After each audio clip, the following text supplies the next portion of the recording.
Грузавым аўтамабілям і цягачам, зарэгістраваным у Польшчы, абмяжуюць заезд на тэрыторыю Беларусі. Рух такога транспарту будзе магчымы толькі праз польска-беларускі участак мяжы, пункт пропуску Кукурыкі-Казловіча.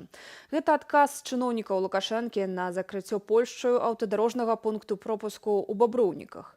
Корэспандэнтка Белсату Марыля Дакуцька пабывала на іншым пераходзе ў Тэрэсполі і спраўдзіла, якая там сітуацыя. Невялікі польскі горад Тэрэсполь адсюль да памежнага пераходу з Беларусю усяго пару кіламетраў.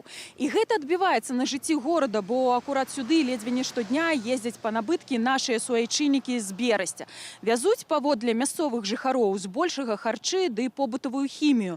Маўляў, танней і якасць лепшая. Па буйнейшыя тавары, тэхніку і аўтамабільныя запчасткі, кажуць, беларусы ездзяць далей, у Белую Падляску ды Беласток.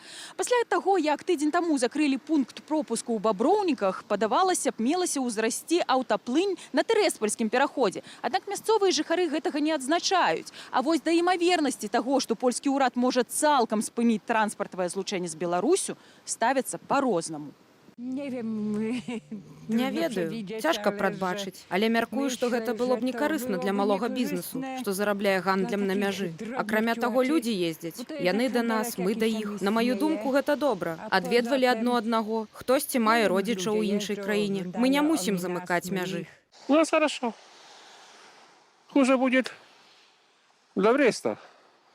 А почему? Бо поездок не будет, бедронки, поездки за покупками не будет. Все. Хорошо Брест живет. Лучше как Гомель, даже Минск. А скажите, а вообще много белорусов сюда приезжает на закупку? Да. Много. Много. Co trzecia maszyna dniem to Breska. Область. No. Także ekonomicznie to my wydzierżymy. Już się решено. I benzyn, i gaz, нефть. Хуже будет в Беларусі. Бо товар не будет идти в Россию транзитом. Все прикрыют. Усё роўна. Я асабіста не зацікаўлены ў гэтым пытанні.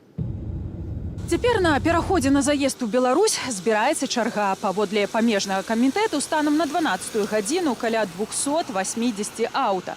Да вечара іх колькасць, відаць, пабольшая, бо, як расказалі нам кіроўцы, усе акурат вяртаюцца з крамаў, а працэс афармлення і правярання стаў павальнейшым.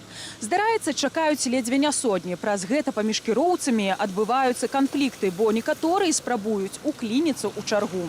Але чаканне і нават сваркі не так бянтэжыць беларусаў, як тое, што неўзабаве іх могуць пазбавіць магчымасці сустракацца са сваякамі, якія жывуць у Польшчы, ездзіць па набыткі ды адпачынак. Марыля Дакуцька, Белсат.